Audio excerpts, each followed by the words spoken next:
Okay guys, let's try this again. My internet connection went wonky, so we're gonna start this over because I don't even know if the first video was actually coming live to you guys. So, yesterday we talked about training others and we didn't quite get through that chapter. So today we're gonna finish going through the chapter of training others. And before I jump into tonight's content, what I want to do is I want you guys to think about and I want you guys to write down who has inspired you so far on your journey. Has it been an upline, a downline, your enroller? Has it been people who aren't even in Young Living, maybe a motivational speaker, maybe your pastor, maybe a family member? Who is speaking life into you? Who makes you feel like you can do this? I know I am super inspired by other crossline leaders, especially Diamonds, Crowns, Royals, Echo Summer Hills, one of my favorites. I like listening to Monique McLean. Sandy Boudreau is my upline, so I love hearing from her. Courtney Kreitz, Kelly Shepard. I mean, the list goes on. So like I am totally inspired by those people. I love being trained by those people. I love being trained by people who are where I want to be. And so sometimes I think we get wrapped into the mindset of we have to be the be all end all for our leaders and we have to do all of their training and all of their inspiration and all of the things. So I want to shed some light on when you're thinking about this, think about what made you the leader you are. What has been the most inspirational thing to you and where has that come from? And then help show your people, your leaders, how to get that same type of influence. Connect them where they're listening to those people who are inspirational. And yes, you should be training them too, but I don't want them to think or you to think that you are the only sole person responsible for their success. We want to help them every step of the way. And a lot of times we take that too literally. And we're trying to help them every step of the way, and we think it always needs to be that way. So then sometimes our feelings get hurt when they don't come to us for things, or they're doing things on their own, or why aren't we communicating about these things? And that is just them spreading their wings and being a leader on their own, which is actually what we want. We want leaders in our teams that we can inspire and we can train. And then they are their own CEO. They take the information, they take flight, and they build their business the way they want to. But yet we're still communicating with them. We are still collaborating with them. We are still helping them. They know we are their support, but we're running with them. We're not doing it for them. So I hope that makes sense on what I'm trying to say there. We have to remember that our downline and our leaders are our downline. They are not our employees. Okay, they are their own CEOs. So as CEOs, we can come together and collaborate and take the opinions of others if it's something that we want to use in our business and do it. But we can also not take an opinion and not do it. We can choose that because we are our own CEO. So we have to guard our feelings when we come up with an idea and not everybody loves it. That's totally okay. Or if y'all love Seasons of Hustle, which I know the ones of you that are on live right now do because you have been here every night and you're recommending it to your team and they don't love it, they don't love hearing from me, that's totally okay. There's things like Propel Bootcamp, there's Game Plan Bootcamp. It doesn't have to be the same spot that you get your inspiration, but you can at least share those things where they can decide for themselves.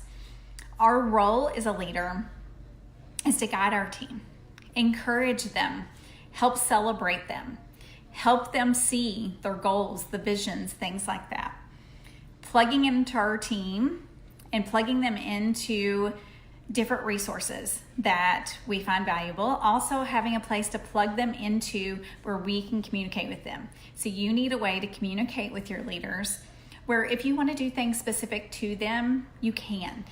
So if you have a business group on Facebook, that's something that you just want to strictly do your business stuff in. That's what I do for my team. It works well for me. I also utilize Project Broadcast. But figure out what your communication with your team is going to be.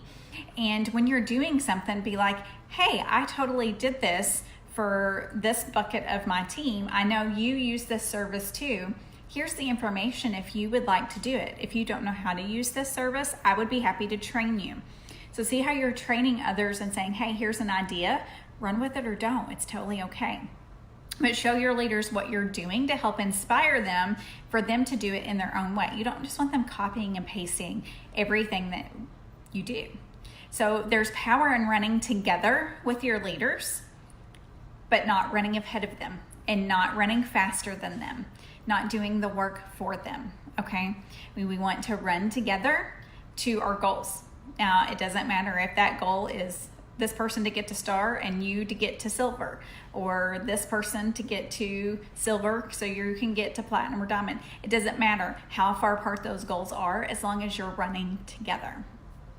So I like to think of when I'm training my leaders as mentoring them, because a trainer to me sounds like a boss, and I don't want to be anybody's boss in my downline. That is not my job. It's not my job to be that way. Sometimes those of us with red personalities, people are kind of fearful of thinking like, if I don't do what she says, our feelings will be hurt. And that's so totally not true.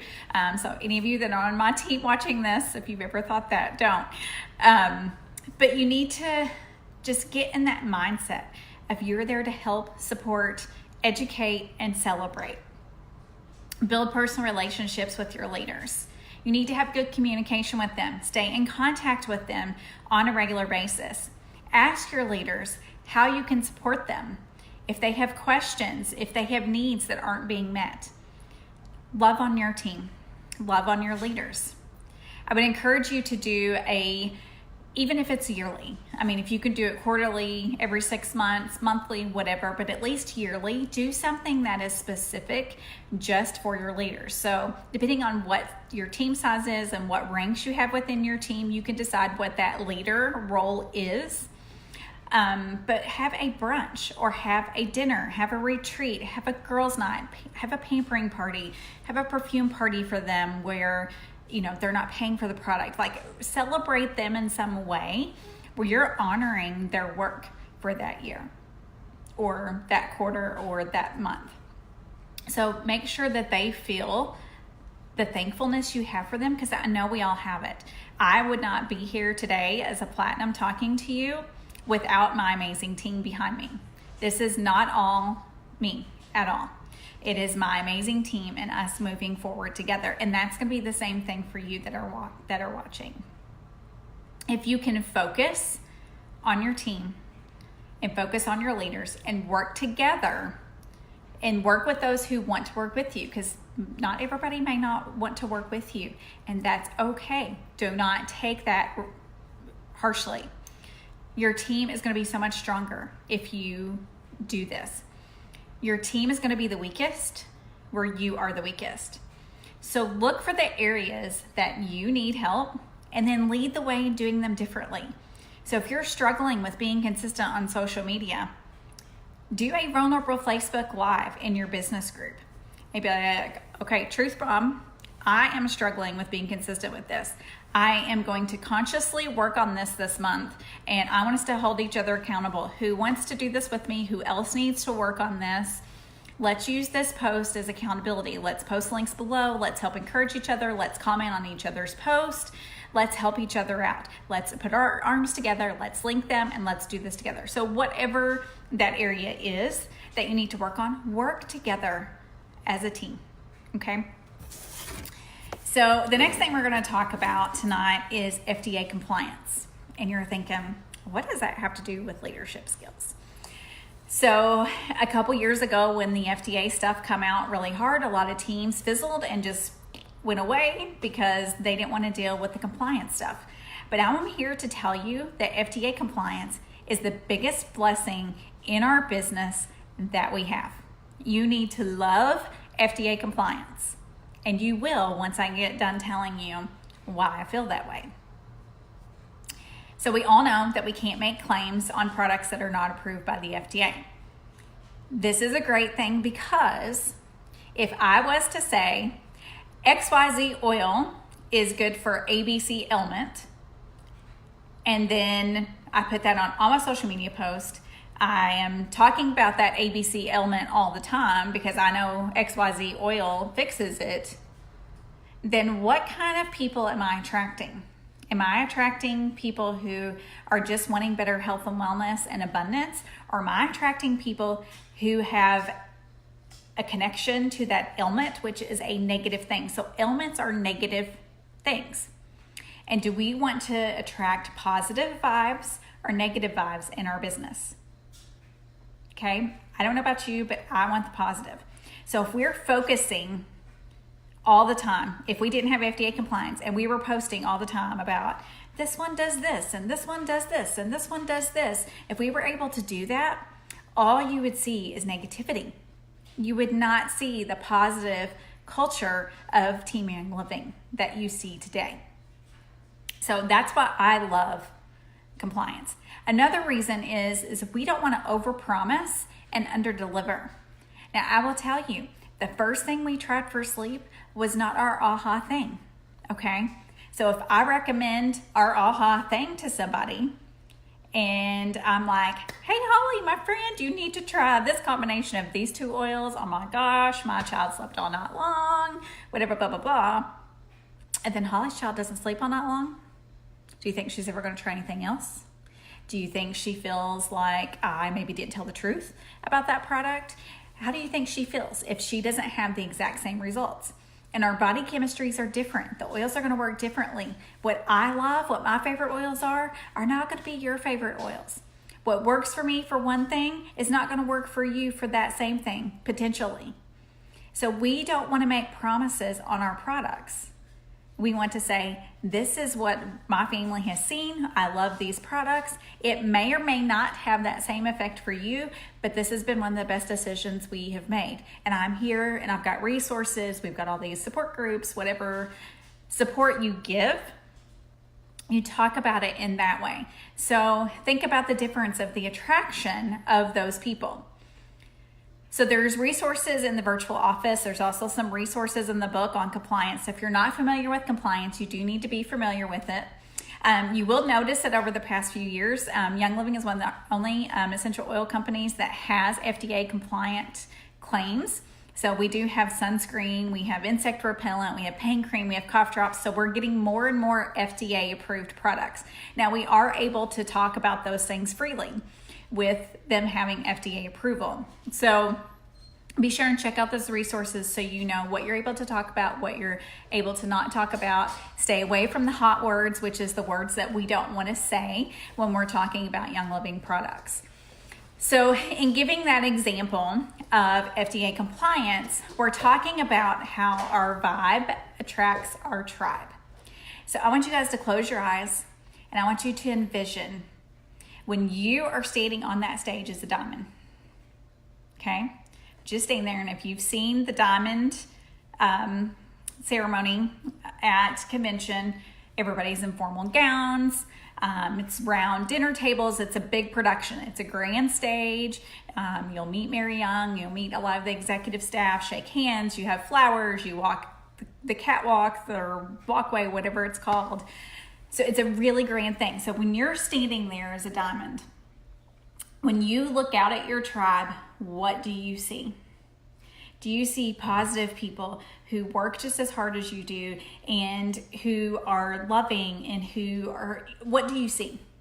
Or do you see those people in your life that are complaining and don't believe in you? And you know what I mean? Like, so when you're looking at who you want those people to be, and if you saw someone's face in that already and they are not running this thing with you, you need to tell them, I did this exercise, and when I see this in my future, I see you as a part of this with me.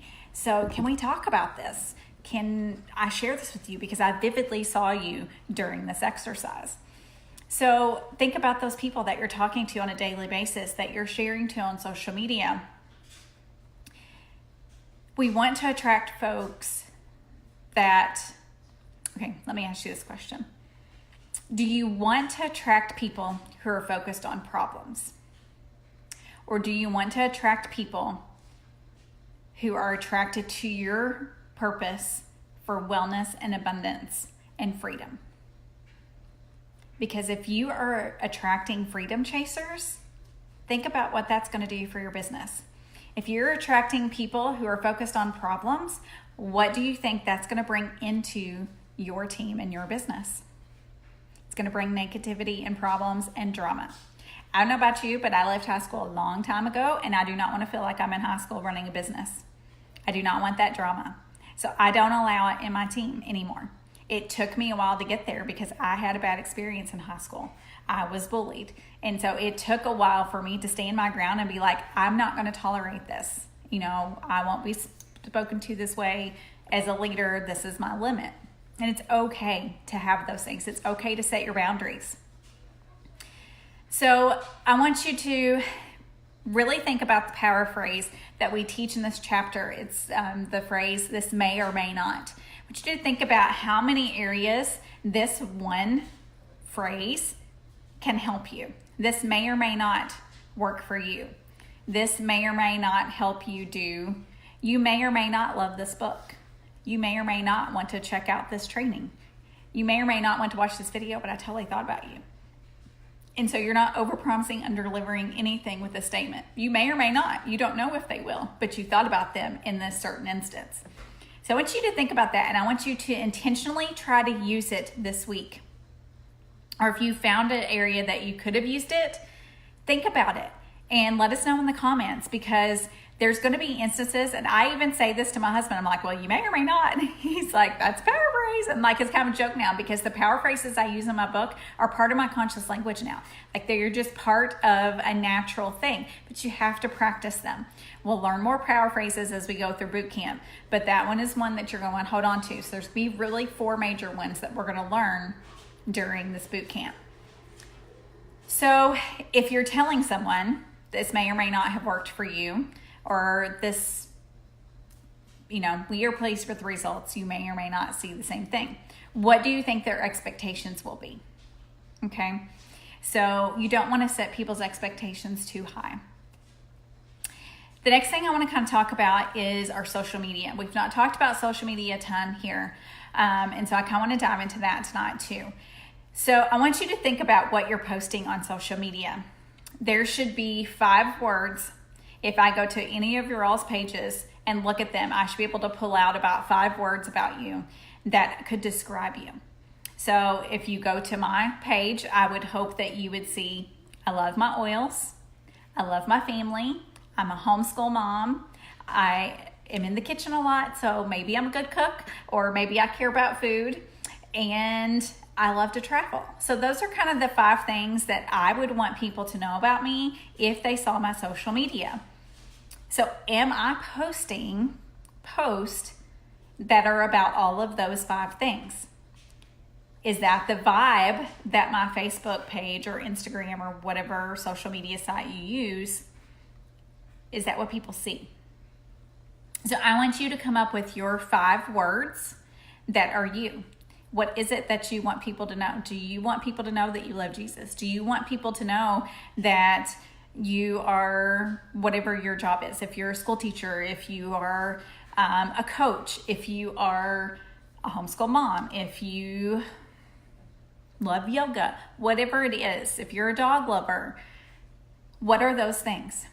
So looking back at my social media before I learned all of these things, my kid was always sick. I was posting pictures of Mia in the hospital. I was very, very, very heavy in the vaccine posting and the blame game of her medical things with vaccines. And I was very harsh in posting and resharing a bunch of articles and controversial subjects. I posted a ton of controversial subjects. So was I giving a positive vibe at that point? Was I attracting positive people? Did people want to follow me with that? No, it was controversy. It was back and forth in the comments, and I had to stand my ground for what I believed in, which at that point in my life, that's what I was focused on, and I didn't know better. So yes, I still believe those same things, but I very limit. And when I do post about those things, I say, hey, I'm not here for controversy. Please keep your negative comments for yourself. I'm just sharing part of our story and my beliefs. So I will do it once or twice a year, but I don't post on it all the time anymore because that's not what I want to attract right now. I am in recovery from all of those emotions, and I'm ready to be out of that lifestyle for a while. I still truly believe it. I will talk to anybody about it any day, but that's not what my social media feed is going to be filled with at this point. Before I knew better, my posts were really salesy. They were pictures of graphics and buy me, buy me. Okay, that's not how we attract people to our business. So I've seen tons and tons of graphics posted during this PSK sale, and I'm just like, post them in the comments. Post a picture of you, post a picture of your dog, of your lifestyle, and say, check out the comments if you want a pretty graphic, okay? Because my newsfeed that's all it is the graphics for the PSK when I'm scrolling through my phone, okay? So I'm not even reading them. If I was seeing a picture of you and your family, I would read your post. And so guess what? Other people are doing the same thing. Okay, they're just going to scroll past those pretty graphics. So they have their time and the place, but it's really not when you're trying to get someone to join with you, okay? If you want to post it, at least post a picture of you beside of it where it's two pictures side by side. So what do your posts look like? Go back and scroll through and see. If somebody was to go to your page, what are they seeing? Are they seeing lifestyle posts of how you live your life and what your days are like and what you're cooking in your kitchen and what products you're using in your kitchen and what are you eating organic? Are you doing some kind of diet because it's first of the year? Are you doing some type of new workout? You know, what lifestyle things? Are you taking a walk? Are you reading starting over and reading the Bible fresh this year? Or what are you doing? Are you sharing that lifestyle with people? Are you being vulnerable? Are you letting them see you? Okay. People want to connect with you. And so if you start doing this and doing this well, this is something that you can train your leaders to do with you, because this is an area we all need to improve in. Show your family's journey with Young Living. I know so many of you have stories of before Young Living and now with Young Living. So I know there's products you use every day and you don't think about posting it on social media. You don't think about, well, I made hot chocolate today and I put peppermint in it. So why not take a picture of your cute little cup and with a little peppermint vitality bottle next to it and say, snowy weather, I'm loving my peppermint hot chocolate. Something as simple as that. Show the lifestyle. You could even have a picture of snow in the background. Get creative. Let your creative senses flow. When you start getting more creative and get more strong in these things, you're going to be able to teach your team on them. Okay, so tomorrow we are going to dive into this little section called Part 3 Summer. And then after that, we'll be hopping into Chapter 9. So tomorrow we will see you for Seasons of Nurture. And I hope you all have a great night.